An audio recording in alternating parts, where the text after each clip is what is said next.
Zia from the Muslim Women's Network UK. Very good morning to you. Morning. What do you make of this call from police to Muslim women? I think that it's an emotional plea. I think many women, myself included, would want to protect my son or my loved ones from going and fighting in Syria, maybe potentially losing their lives. And if for me that meant that I would have to do something about protecting them and keeping them at home, and that meant involving the police or another agency, I think I would do that. Presumably that is not something that people take lightly, because I suppose if you do that, if you alert them to something you're afraid of, then your child, your son, is also marked for life in some ways. Of course, and it would involve a lot of soul searching, and it really would have to weigh up what their beliefs were, their reasons against your own reasons, and ultimately the interpretation of faith.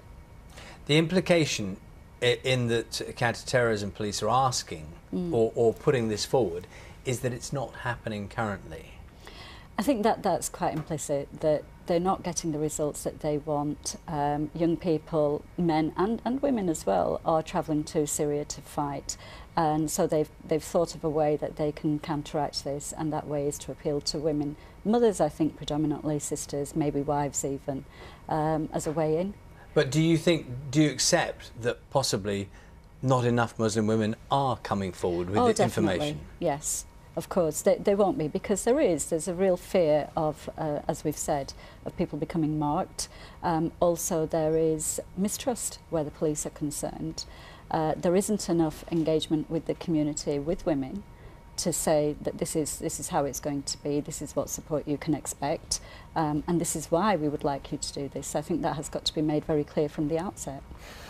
You have children of a sort of age that might be thinking about what is going on in the area. What are the sort of conversations that families are having around what's going on in Syria?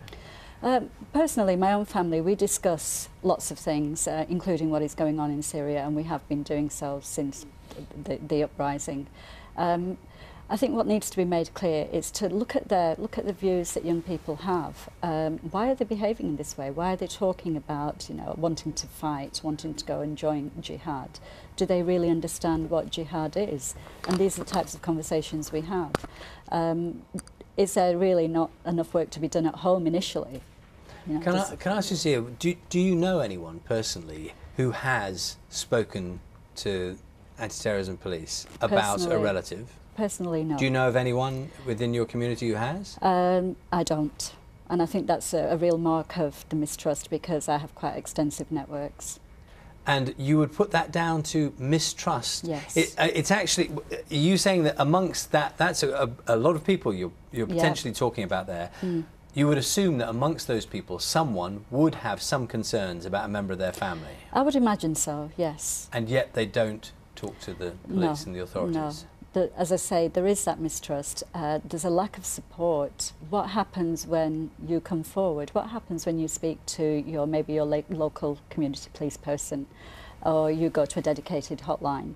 What is going to happen to you? Because I suppose there's no middle ground, is there? Once you've gone to someone, given them a name of your loved one, there's no middle ground there. They are then under the spotlight in some sense, whether or not it proves that they did do anything. Yes, as you said, they're marked, and I would imagine it's not just them, then other members of that family would also come into that as well. So what sort of assurances would people need, do you think, in order to be able to feel they would like to come forward? I think first and foremost, local officers, police forces need to engage not just on a superficial level, but really engage with the community that they're hoping to receive assistance from. They need to be quite clear. I do understand that there are some things that can't be talked about, but in terms of disengagement, in terms of coming forward, they need to be quite clear what it is that they're looking for and why, and also then give assurances. Can I just ask, does the concerns you say about the mistrust mean that this appeal basically won't work? I think it can work with the right approach. Thank you very much for your time this morning. Thank you. Thank you. 17 minutes past 7. We'll have sport shortly as well, but let's catch up on the weather. Alex, morning.